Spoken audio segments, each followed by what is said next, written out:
Hello everyone and welcome to another segment of Elian al Karim in conversation. आज हमारे साथ मौजूद है ज़ारा शाहीन, जो कि एक लैक्टेशन एक्सपर्ट हैं। थैंक यू कि आपने हमारे लिए टाइम निकाला। मेरा आपसे पहला सवाल ये है कि लैक्टेशन और ब्रेस्ट फीडिंग जो है ये काफ़ी घरेलू सी बातें समझी जाती हैं, तो इसकी स्पेशलाइज एजुकेशन की क्या ज़रूरत थी? Thank you Elian. ये वाकई में ये सवाल हमारे भी जहनों में आया था। हम तो समझ रहे थे बहुत ही आसान है, कप केक है, पीस ऑफ केक, बट जब हमने इसको पढ़ना शुरू किया और इन डेप्थ इसकी स्टडी की तो हम वाकई में घूम गए।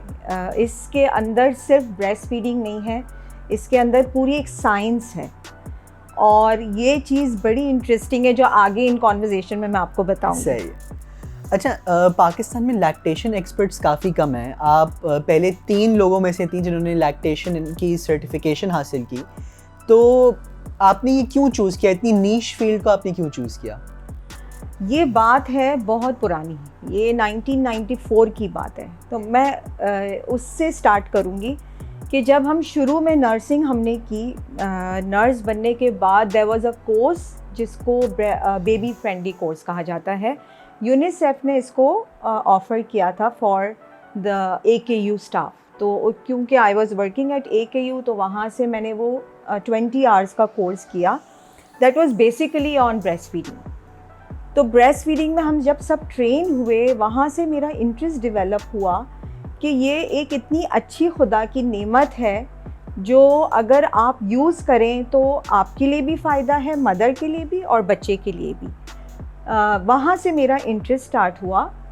तो उसके बाद फिर शादी हुई, अपने बच्चे हुए, वहाँ से खुद उसको एक्सपीरियंस किया। 2 साल ब्रेस्ट फीडिंग करवाई अपने घर में। सारे जितने लोग थे जो माँ बनते जा रहे थे उनको एडवोकेसी की, बोतल को बिल्कुल नो कह दिया कि नहीं, बोतल तो देनी ही नहीं है। तो जहाँ जहाँ सपोर्ट जिसको भी चाहिए थी वहाँ दी। तो पर्सनल लेवल पे काफ़ी मैंने काम किया।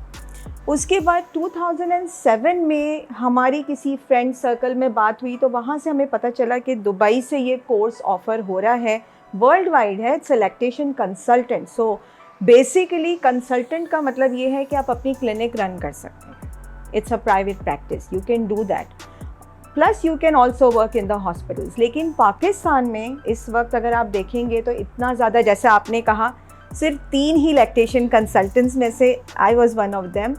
लैक्टेशन कंसल्टेंट्स लोगों को पता नहीं है कि व्हाट आर लैक्टेशन कंसल्टेंट्स, इसकी क्या। लेकिन लास्ट ईयर से I am really happy to report कि अगस्त 2020 से जब कोविड आया तो AKU ने बहुत अच्छा स्टेप लिया। हम लोग तो 2007 से बहुत एडवोकेट करने की कोशिश कर रहे थे इस रोल को कि कोई मान लो भाई, हम भी कुछ हैं। तो 2020 में आप समझ लें कि 13 साल बाद AKU ने इसको रिकग्नाइज़ किया और माशाल्लाह उस वक्त से अब तक एक क्लिनिक रन हो रही है, लैक्टेशन क्लिनिक, जो ज़ोरा कुर्जी जो हैं वो रन कर रही हैं, वर्चुअली कर रही हैं, because she now lives in USA। वो वहाँ से उसको रन कर रही हैं एवरी फ्राइडे। और वो आप ही के साथ, आप ही के बैच की थी? वो हमारे बैच की थी जी। हम 3 लोगों ने उसको किया था उस वक्त। और आपने कहा कि ये कोर्स दुबई से ऑफर हो रहा था, सो आप इसमें सर्टिफिकेशन कैसे हासिल करते हैं to become a lactation consultant? So Dubai से ऑफ़र नहीं हो रहा था, दुबई में उसके एग्ज़ाम्स हो रहे थे। ओके। सो अलग अलग कंट्री में उसके एग्ज़ाम्स ऑफ़र होते हैं। इसका रिक्वायरमेंट काफ़ी इंटेंसिव है। इंटेंसिव इसलिए है कि 1000 घंटे जो है आपको लैक्टेशन स्पेसिफिक घंटे आपको प्रैक्टिस के चाहिए। ओके। और वो आपकी जो सुपरवाइज़र है वो डायरेक्ट आपको जो है उस पर टेस्ट करती है, वेरीफाई करती है कि अच्छा इन्होंने 1000 घंटे काम किए हैं। प्लस आपको 90 आवर्स के मॉड्यूल्स लेने हैं जो आपको ख़रीदने पड़ते हैं from organisations that are offering. महंगा है, बहुत महंगा है, ठीक है। सिर्फ मॉड्यूल्स जो हैं वो $1000 के हैं। एग्ज़ाम फ़ीस $250 है।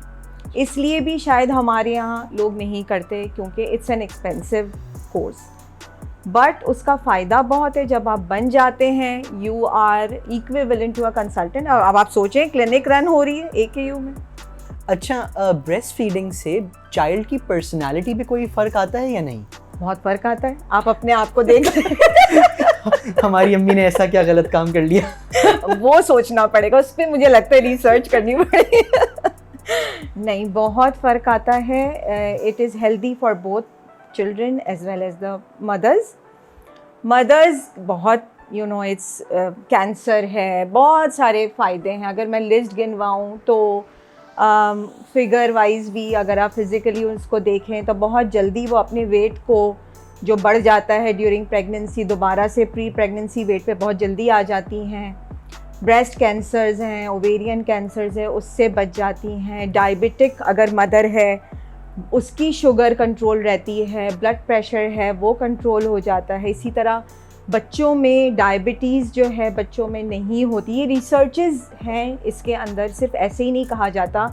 देर आर टन्स ऑफ रिसर्चेस जो की गई हैं जो बताती है कि बच्चे दे आर अच्छा, अब तो एक नई रिसर्च है जो हमें भी अब पता चली कि वो रिसर्च ये है कि कैंसर सेल्स जो हर एक के अंदर होते हैं, आपको पता है, और फिर वो कोई ऐसी इन्वायरमेंट में गलत चीज़ हो जाती है जिसकी वजह से वो एक्टिव हो जाते हैं। ये ब्रेस्ट फीडिंग जो है, एक सेल्स होते हैं हेमलेट, ठीक है, हेमलेट होता है बॉडी के अंदर, उसको ये एक्टिव रखता है, ये स्टेम सेल की तरह है।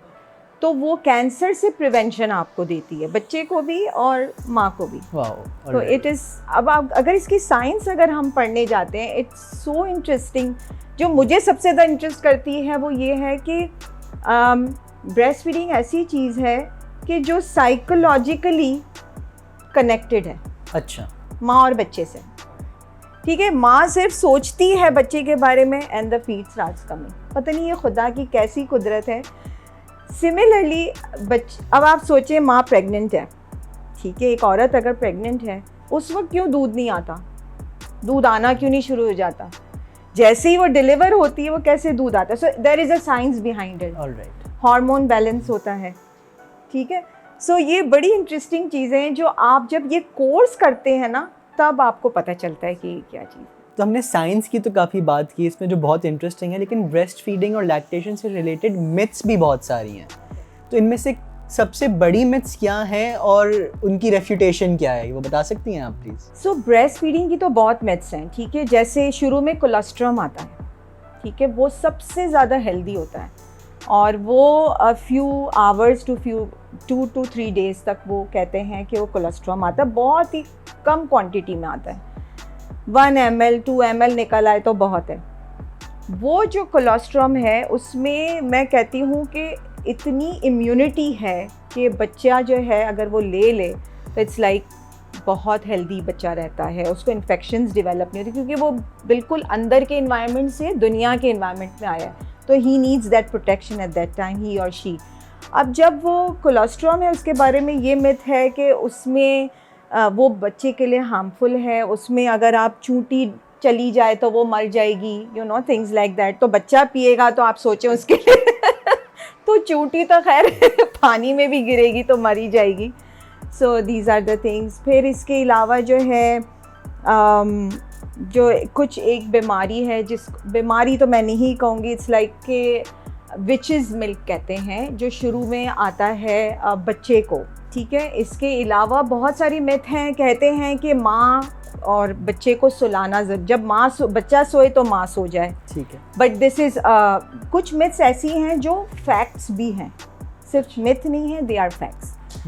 जैसे हमारे कल्चर में कहते हैं ना कि बच्चा सो जाए माँ को सुला दो उस वक्त, तो दैट इज़ ट्रू, क्योंकि उसमें क्या होता है कि आपकी माँ की बॉडी जो है वो हेल्दी रहती है, रिपेयर करती है अपने आप को, रेस्ट होती है, और फिर वो फीड, जैसे ही बच्चा उठता है बच्चे को आपने फीड करा दिया।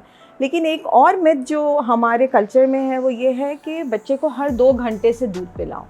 अच्छा। न्यूबॉर्न को भी।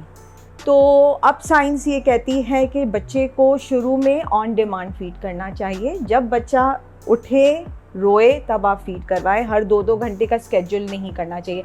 40 डेज़ के बाद बच्चा अपना स्केड्यूल खुद बना लेता है। चलिए, बहुत बहुत शुक्रिया कि आपने हमारे लिए टाइम निकाला। It was very insightful to have this conversation with you, and on that note, this is Elian al Karim signing of.